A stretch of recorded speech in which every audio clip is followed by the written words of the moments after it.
तर एकीकडे शिक्षण मंत्री धर्मेंद्र प्रधानांचा राजीनामा झाला आणि पुढच्या काही तासात मुख्यमंत्री देवेंद्र फडणवीस हे दिल्लीमध्ये पोहोचले. दिल्लीत हायकमांड सोबतच्या भेटीमुळे पुन्हा भुवया उंचावल्यात. फडणवीसांच्या या दिल्ली भेटीचं नेमकं कनेक्शन काय बघूयात. केंद्रीय शिक्षण मंत्री धर्मेंद्र प्रधान यांचा राजीनामा झाला आणि त्याचवेळी मुख्यमंत्री देवेंद्र फडणवीस हे दिल्लीत होते. त्यामुळे पुन्हा राजकीय वर्तुळात भुवया उंचावणं स्वाभाविक आहे. सूत्रांकडून मिळालेल्या माहितीनुसार धर्मेंद्र प्रधान यांनी सकाळी 9 वाजताच पंतप्रधान नरेंद्र मोदी यांच्याकडे राजीनामा पाठवलाय आणि मुख्यमंत्री फडणवीस 12:15च्या सुमारासच दिल्लीसाठी रवाना झाले आणि 2:30 वाजता दिल्लीत पोहोचले. फडणवीसांनी दिल्लीत हायकमांडची भेटही घेतली आणि नागपूरमध्ये परतही आले. तसं तर आषाढी एकादशीमुळे मुख्यमंत्री पंढरपुरात होते. पहाटेच त्यांनी विठ्ठल रुक्मिणीची शासकीय पूजा केली आणि त्यानंतर अचानक दुपारी ते दिल्लीत गेले. फडणवीस दिल्लीत जाणार अशा चर्चा 2 महिन्यांपासून आहेत.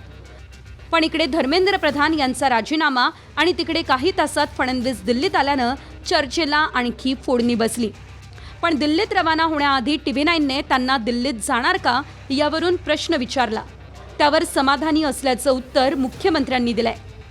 पंतप्रधान नरेंद्र मोदी हे सर्वाधिक काळ पंतप्रधान पदावरती राहिलेले पहिली व्यक्ती ठरलेले आहेत आणि तुम्ही सुद्धा सर्वाधिक काळ मुख्यमंत्री पदावरती राहिलेले एकमेव व्यक्ती ठरलेले आहात. हा पांडुरंगाचा आशीर्वाद आहे.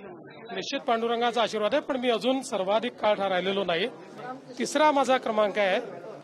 पांडुरंगाची इच्छा असेल तोपर्यंत आपल्याला काम करायचं आहे आणि मला असं वाटतं की किती काळ आपण राहिलो हे महत्त्वाचं नाही, आपण नेमकं त्या काळाचा उपयोग काय केला हे महत्त्वाचं आहे. आणि मला विश्वास आहे की पांडुरंगाच्या कृपेनं अनेक चांगली कामं माझ्या हातून होती. बहुमात्र अशी एक चर्चा आहे, पांडुरंगाचा जर आशीर्वाद मिळाला, दिल्लीत काम करण्याची संधी मिळाली किंवा देशाचं नेतृत्व करण्याची संधी मिळाली तर जे दिलं आहे ते उत्तम आहे. आपल्याला माहिती आहे की आपण असं म्हणतो, चित्त नेहमी समाधानी असू द्यावं. तुका म्हणे उगे राहावे, जे जे होईल ते ते पाहावे, चित्त असू द्यावे समाधानी. तसं समाधानी आहे मी.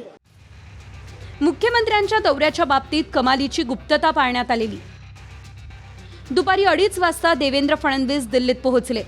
भाजपच्या वरिष्ठ नेत्यांची फडणवीस यांनी भेट घेतल्याची माहिती आहे. पण अचानक भेट का घेतली याचं कारण गुलदस्त्यात आहे.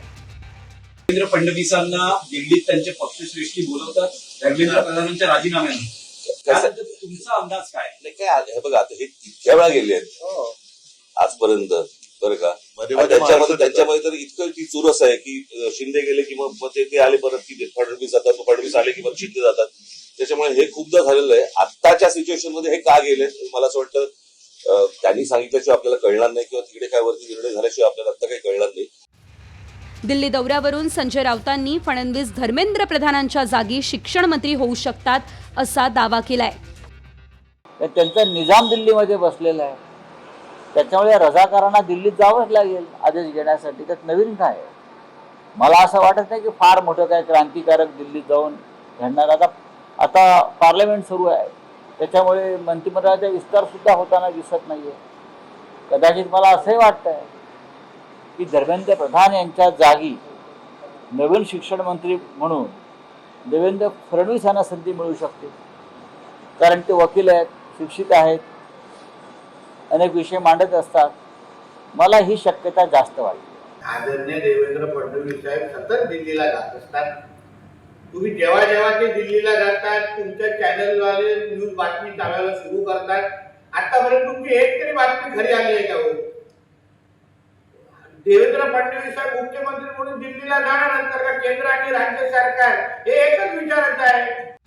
स्वतः अमृता फडणवीसांनी मात्र देवेंद्रजींना महाराष्ट्रातच ठेवणार असं मिश्किल वक्तव्य केलं. पुढच्या वर्षी दिल्लीत जाणं होईल नाही, मला महाराष्ट्रातच राहायचंय आणि मी देवेंद्रजींना महाराष्ट्रातच ठेवणार. धर्मेंद्र प्रधान यांनी राजीनामा दिल्यानंतर फडणवीसांनी ट्विट करत त्यांच्या पाठीशी असल्याचं सांगितलं. धर्मेंद्र प्रधान यांनी देशाच्या शिक्षण क्षेत्रात महत्त्वपूर्ण सुधारणा घडवून आणल्यात.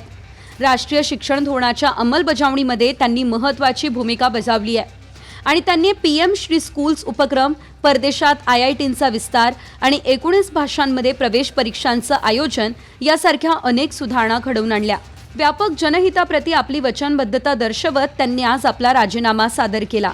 त्यांनी वैयक्तिक हितापेक्षा राष्ट्रीय हिताला प्राधान्य दिलं. हेच एका समर्पित भाजप कार्यकर्त्याचं खरं वैशिष्ट्य आहे. संपूर्ण भाजप परिवार त्यांच्या पाठीशी उभा आहे. सध्या संसदेचं अधिवेशन सुरू आहे. 13 ऑगस्टपर्यंत अधिवेशन चालणार आहे. त्यामुळे अधिवेशन संपल्यावर मोदींच्या कॅबिनेटचा विस्तार होण्याची शक्यता आहे.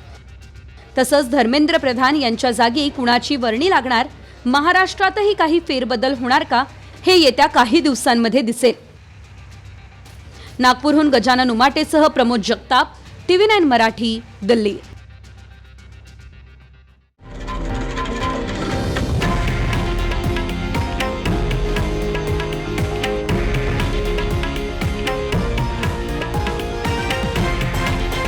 हे आहे देशातील नंबर 1 न्यूज नेटवर्क आणि आपण पाहत आहात TV9 मराठी, एकमेव.